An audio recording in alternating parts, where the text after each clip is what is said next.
Uh, Today is our last topic for midterm. Then on March 30 to April 4, that's Holy Week. We don't have a class that because of the holiday. Then pagpasok po ng April 6 to 11 will be our midterm examination po. So that will be on-site, face-to-face po. So be ready on that. And lahat naman ng handouts nyo are available in Blue Book. So yung ating coverage will be uh, under siya ng floating point, representation 1 and part 1 and part 2. Did I give you an assignment last time? Yes or no? I think I remember you. Yes po, Alright. pero hindi po kayo nag-provide ng Dropbox para sa assignment. Alright, sige. Sige, later on, I will open Dropbox. Naka-ready naman na yun, no, guys? Na-prepare nyo na ba yun? Alright, sige. Na-picture nyo na, i-upload nyo na lang. So later on, I will open that for you to upload your assignment and your sit work. So for today, let's discuss the last topic for midterm, which is, we call it the numerical ODEs, or the numerical ordinary order of degree of equation, differential equation, sorry. Have you seen my screen, guys? Kita na po ba ang screen? So this will be the handouts for you under of interpolation and curve fitting, numerical differential and integration, the numerical ADEs, and the system of ODEs and the applications. So, ang purpose nito is for you to be familiarized on how will you treat the data. Pag meron na kayong mga hawak na data from different experiment, different testing, aside from doing matrix, so here are the different techniques. Pero ito mga technique na to is mahaba yung formula niya, and it was based on the different mathematicians. So according to Newton's law, according to regression, according to finite difference method, the trapezoidal, kay Euler, and of course different use of numerical pagdating sa engineering system. So the first thing is we have the interpolation and curve fitting. So this topic is under ng polynomial interpolation. So it used to estimate the values within a set of known data points. If you already have data from x and y, if you have a set of values from x and y, you can use polynomial interpolations. So as you can see, the formula is this. So Lagrange interpolation formula. It is widely used for engineering when exact data is unavailable between the measurements. Ito ay connected dun sa prelim topic natin. If you still remember yung relative errors, ano ba yung tinuro ko sa inyo, actual errors regarding to that. So it is connected to that. So how far your data is correct. So sinukatan natin yan before, at ang tamang error dapat ay less than 0.1 ang error na lalabas dapat for accuracy. So xi and yi, that is continuous number, those are known points. Then p of x is the interpolated value, where n just subtract by 1 if you want to use successive data. For understanding, let's have an example for this. So given points, we have 1, 2, 2, 3, 3, 5, and then find the frequency under ng 2.5. So 1, 2, 2, 3, 3, 5, kung ipa-plot mo yan sa graphing paper na x and y, you can locate the 2.5. So asan ang frequency?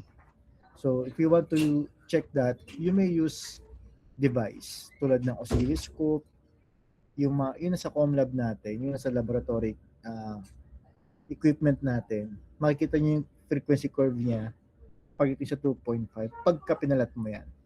However, in mathematics, you can use this formula. So first, let's apply the Lagrange formula.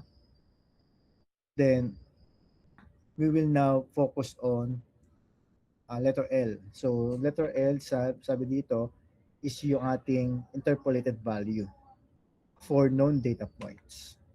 So ang formula niyan is x minus x sub 1 multiplied by x minus x sub 2 divide x sub 0 minus x sub 1 and x sub 0 minus x sub 2. So yung 1, 2, 2, 3, 3, 5, ito yung kanyang x value and y value for you to understand it ng mabilis. So yung 1, that's your x sub 0, and yung 2, that is your y sub 0. 2, 3, 2 is your x sub 1, and y1 equals to 3. And the last one is 3, 5, x sub 2 is 3, and y sub 2 is 5. So kailangan mo lang i-substitute. So ito yun, inulit ko lang dito. So kailangan mo lang substitute siya. So for x sub 1 or L1, we use x sub 2. And for Lagrange 2, L2, we use x sub 1 and x sub 2 or combinations. Yeah. So paano siya matatandaan? If you notice, check natin yung formula ng Lagrange sub 0. Yun na sa taas, upper right. So if you notice, para siyang may pattern from here papunta dito. So x sub 0 o x value, x, then sub 1, then sub 2. Then under, yun din yung kanyang given. Nakita nyo guys, if you are using the Lagrange 0. So double check natin anong x sub 1, 2, anong x sub 2, 3. Then sa baba, x sub 1, x sub 1 is 2, and x sub 2 is 3. However, if you notice, from x to x sub 0. So meaning to say, itong L sub 0 na to, focus yan dito. Nakita nyo guys? Nasundan po ba? Then, for Lagrange 1 or Lagrange sub 1, ang focus naman niya sa baba is x sub 1. Ayan. At yung sa kabila, x sub 1 din. Nasundan po ba? Ito constant yung x. X lang talaga siya. Ayan. Then, for Lagrange sub 2, mapapansin nyo sa baba, x sub 2 or x sub 2. Ayan. Did you get it, guys? Alright. Still, constant pa rin yung x na sa taas. X lang talaga siya. And then, pag 0, pag L0 o Lagrange 0, ang gagamitin mo is 1 saka 2. Pagka 1 naman ang Lagrange mo, ang gagamitin mo naman ay 0 and 2. Do not use 1 because yun yung hinahanap natin. Pag Lagrange 2 o sub 2 ang ginagamit mo o hinahanap mo, gumamit ka ng 0 and 1. Did you get it, guys? Nasundan po ba? Parang si Bobis lang nakaintindi. Si Bobis lang nakikinig eh.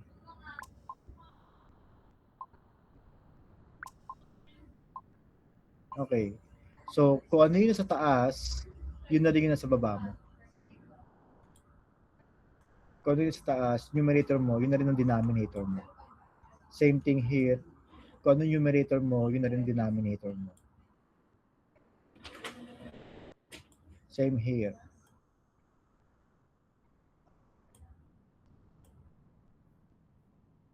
And then use this one for your substitution. So lahat ng values need to substitute. Question guys or clarifications? So pag sinolve nyo na yan, you will already have your L0, L1, and L2. Step number 3. Ayan. So ito na siya. L0 is 2.5. So L1, L2,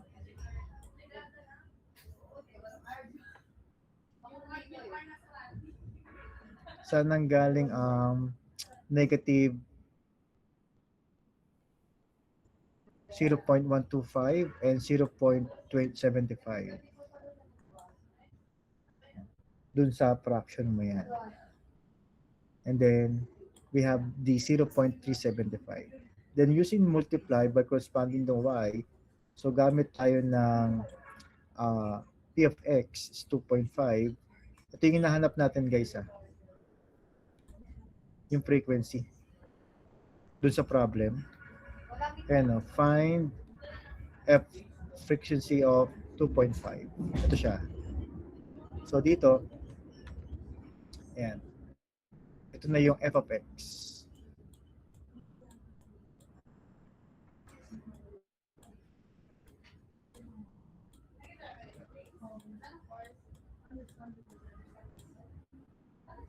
Ito yung f of x. So 2 times negative 0.125 plus 3 plus 5. Then you just perform addition. And then you will now have your frequency of 4.125. May handouts naman kayo, so makikita nyo yan doon. Did you get it, guys? Sundan nyo lang yung nasa handouts nyo. Number 2, least squares. So this least square is a linear regression. So when we talk about linear regression, those are y equals to a plus bx. Para siyang may slope, no? So linear regression is used to find the best fitting straight line to the set of data points. So again, yung example kanina, you can plot that at makikita mo doon nasaan ang frequency ng 2.5. So ang nakuha ng sagot is 4.125. So unlike interpolation, the line does not need to pass through all points. Instead, it is minimized the total error between the actual and the predicted values. So using the formula, you can get those total errors and predicted values between the actual and predicted values. For example, so ito yung kanyang formula. The summation of x and y minus the summation of x and summation of y divide n summation of x squared minus the summation of x squared, where a equals to y equals y minus bx. So, ito yung formula ng b para makuha mo yung ito. Nakita nyo ba guys? So, isa-substitute mo lang yan. No? Kailangan mo na siyang substitute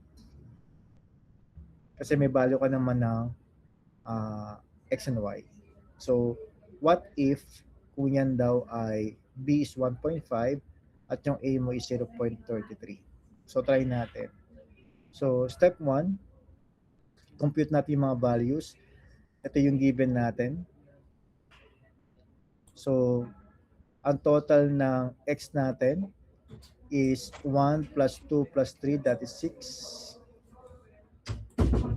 Ang total of y naman natin is 2 plus 4 plus 5, that is 11. Ang total naman ng x multiplied by y, 1 times 2 is 2. 2 times 4 is 8. 3 times 5 is 15. So 2 plus 4 plus 15, that's 25. Ano ang x squared natin? 1 times 1 is 1. 2 times 2 is 4. 3 times 3 is 9. So 1 plus 4 plus 9 is 14. So bakit kinuha natin to? To get the value of b. Ayan siya. Kailangan sundan mo to. Did you get it, guys? So kailangan mo ng x times y. Kailangan mo ng value ng x multiplied by y. Then, kailangan mo ng x squared. At kailangan mo ng sum total ng x bago mag-square. So, if that case, so we have 3 times 25, that's xy, minus 6 multiplied by 11, this one, 6 and 11. So, okay na tayo dyan. Divide 3 times 14 minus 6 squared. So, total of 1.5. Compute intercept A. So, x equals to 2. Y equals to 11 divide 3, or let's say 3.67. So, kailangan mo lang gamitin yung formula. So, A equals to 3.67 minus 1.5 times 2 is equals to 0.67. Now, your slope now is this. So, y equals to 0.67 plus 1.5x. So, yung formula natin. Ito.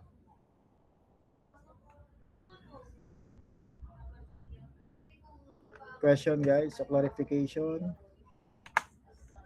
So, nakuha naman natin yung 1.5. At nakuha natin gagamit lang tayo ng 0.33. Tama ba? 0.33. Question? May tanong po ba, guys? Clear naman sa inyo to.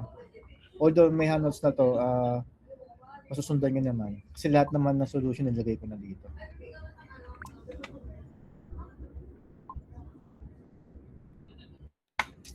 Next, we have numerical. Ito, basahin nyo lang yan. Same lang naman din yan. Next is numerical differentiation and integration. So number 1, we have the finite difference. Naalala nyo ba itong formula na to? Saan ginamit to?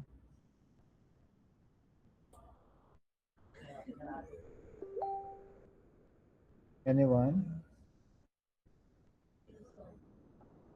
Saan po siya ginamit last time?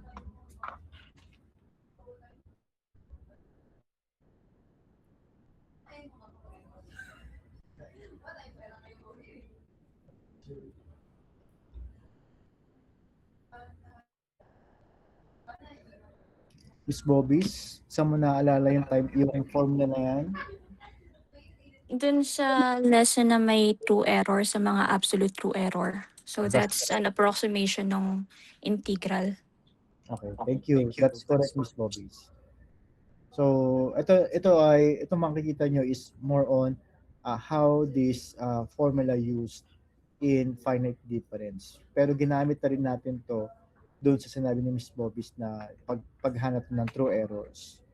So, for example, yan. Nagbigay na tayo ng example niyan last time. Do I need to explain this one? This is already given last time. Nalala niyo yung value ng x at yung may h. So, yun lang naman yun. So, that is approximately lang 4.1. Hindi siya equal sign. Approximate. Under naman ng trapezoidal rule, this one is the formula. Do you still remember how to integrate?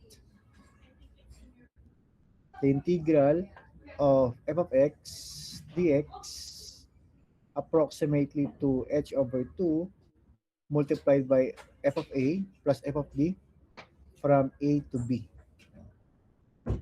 For example, what is the integral of x squared dx from 0 to 1? So that is already used for integral under of trapezoidal rule. How about the Simpson rule? Simpson rule is almost ang gamit naman niya is parabolic curves instead of straight line. Mga parabolic natin yung mga curve na curve ng ganyan. No? So meron kang x and y.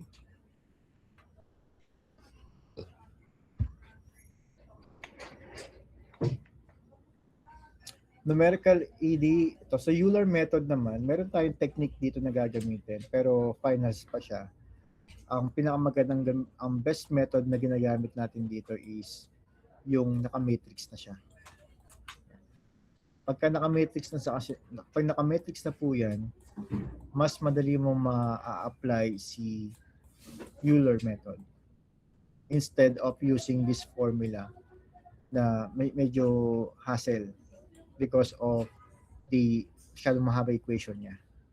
Pero however, ang example niyan, for example is given ang derivative of y over dx equals to x plus y, where y equals sub 0 equals to 1 and h equals to 0.1. So applying this formula here, you can get the first derivative of x plus y. Anyways, already given naman sa inyo yan last time during your differential, integral, and differential equation. Pero may isa pang technique dito guys. Babalikan natin to using this matrix method. Si Euler method. Tatlo sila eh. Meron pa yan si Euler method, may Jacobi. Are you familiar with Jacobi?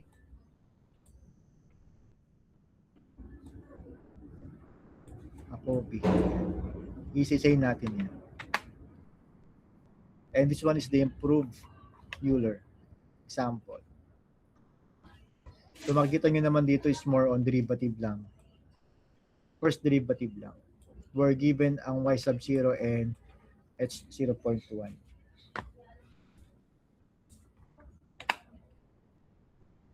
Ang Rooch-Kuta, the RK4. RK4 is the most commonly used to accurate method for solving the ODEs. It is used for forced loop, estimate from the beginning, the midpoint twice, and the end point. So the formula for RK4, K1, K2, K3, K4. Kailangan 4 po yan. And then, finally, you apply the Runge-Kuta. K1 plus 2, K2 plus 2, K3 plus K4.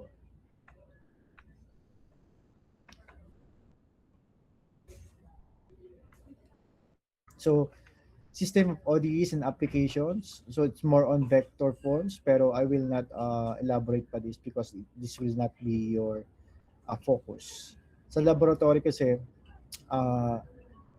ginagamit ng vector form na to to identify graphics.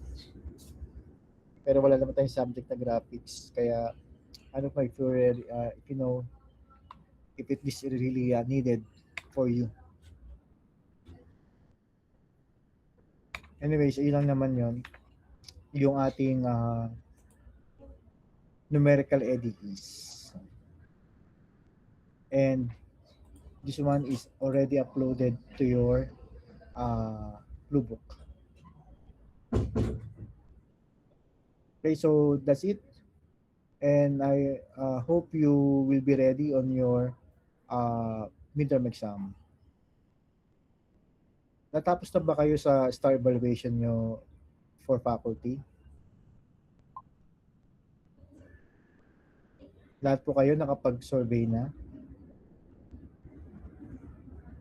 Anyone?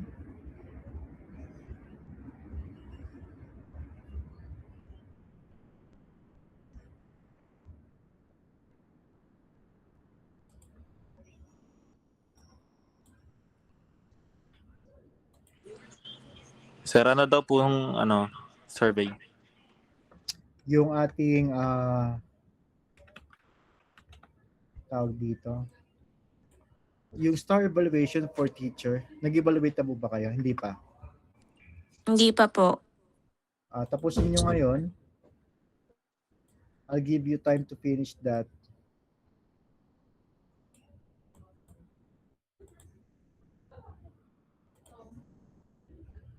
Ito muna yung seat work ninyo.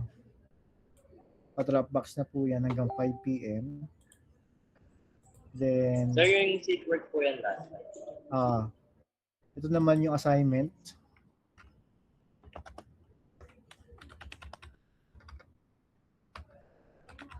I just forgot to create Dropbox last time. Until 5 p.m. today.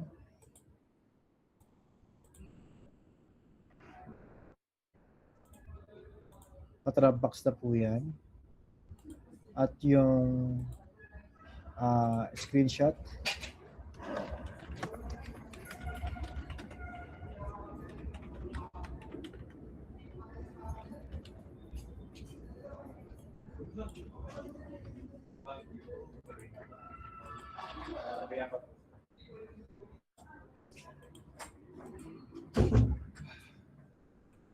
And I'm sorry, not graded.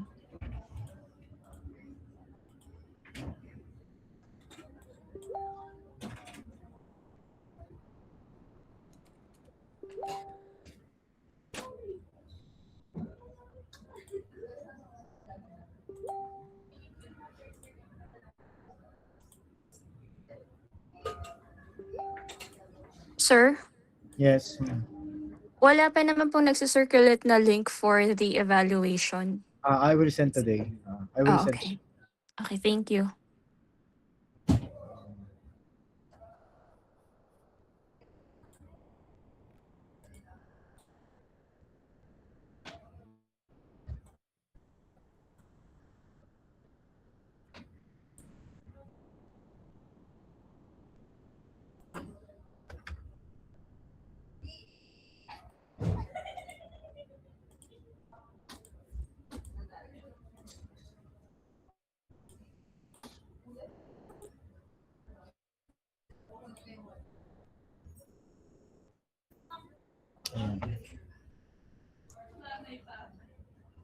I will send the link sa ating GC.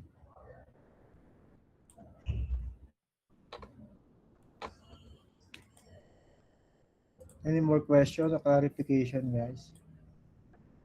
May tanong pa po ba?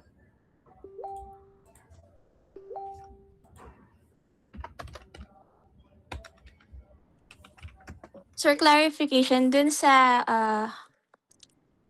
floating point. So yung practice exercise number 1 po yung seat work, tapos yung exercise number 2 yung assignment. Tama po Yes. ba? Okay. Thank you po.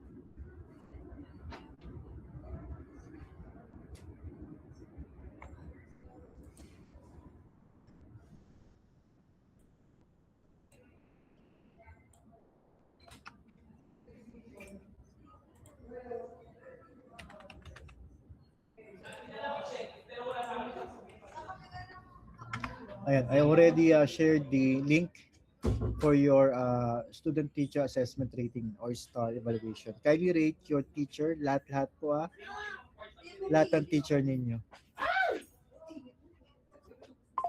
Then upload your screenshot on the Blue Book. Okay po? Sige, if you don't have more questions, see you next week. Ingat po kayo and good luck sa